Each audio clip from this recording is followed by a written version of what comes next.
Hi అండి, welcome back to Nandini kitchen. ఎలా ఉన్నారు? అందరూ బాగున్నారా?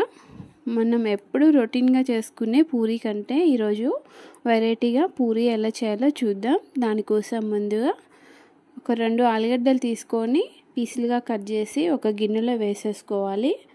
ఆలుగడ్డలు మునిగేంత వరకు వాటర్ వేసుకొని స్టవ్ మీద పెట్టుకొని ఆలుగడ్డ ఉడికేంత వరకు ఉడకబెట్టుకోవాలి. ఉడకబెట్టుకున్న ఆలుగడ్డని చల్లారినాక ఈ విధంగా పొట్టు తీసేసి ఒక గిన్నెలోకి వేసుకోవాలి.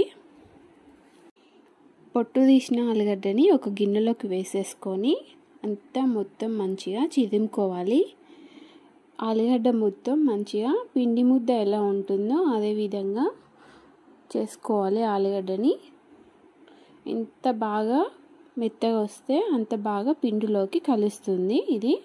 ఈ విధంగా చేసుకోవాలి. ఇప్పుడు ఈ విధంగా చేసుకున్న ఆలుగడ్డలోకి మనం మసాలాలు యాడ్ చేసుకోవచ్చు.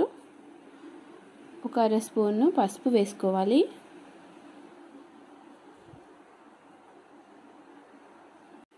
కొంచెం జీలకర్ర వేసుకోవాలి. ఒక చిన్న స్పూను. చెంచాన్నర సాల్ట్ వేసుకోవాలి. ఒక చెంచా కారం వేసుకోవాలి. కొంచెం కొత్తిమీర కూడా వేసుకోవాలి. 2 స్పూన్ల శనగపిండి వేసుకోవాలి.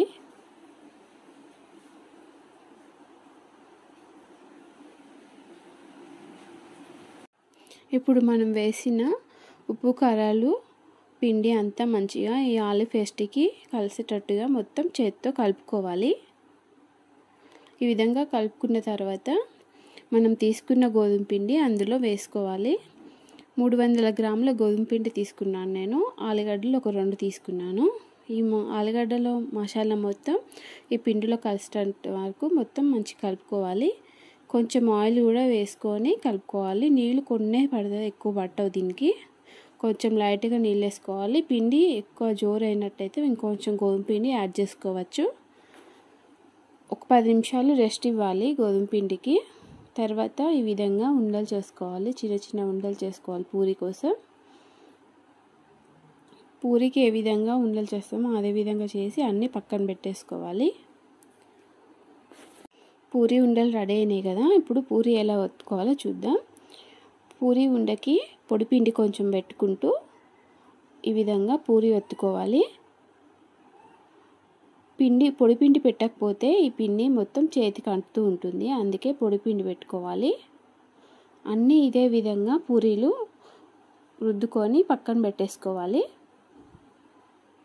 చాలా ఈజీగా సింపుల్గా చేసేసుకోవచ్చు ఇవి. ఈ విధంగా అన్నీ రుద్దుకున్న తర్వాత స్టవ్ మీద కళాయి పెట్టేసి ఆయిల్ వేసుకోవాలి.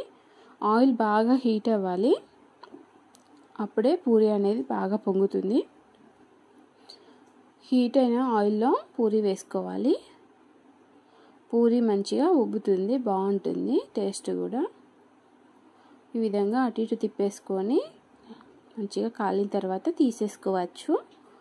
ఈ విధంగా చేసిన పూరీలోకి చట్నీలు కర్రీలు ఏం అవసరం ఉండదండి. ఒక్క పూరీ ఒకటే తినేయచ్చు. చాలా బాగుంటాయి మసాలా పూరీ. ఒకసారి ఇలా ట్రై చేసి చూడండి. మీ ఇంట్లో వాళ్ళకు కూడా బాగా నచ్చుతుంది. మా రెసిపీస్ నచ్చితే మా ఛానల్ని సబ్స్క్రైబ్ చేయండి, లైక్ చేయండి, షేర్ చేయండి. కొత్తగా పెట్టాం కదండి మా ఛానల్, కొంచెం సపోర్ట్ని ఇవ్వండి. సబ్స్క్రైబ్ చేసుకోండి. థ్యాంక్ యూ ఫర్ వాచింగ్ అండి.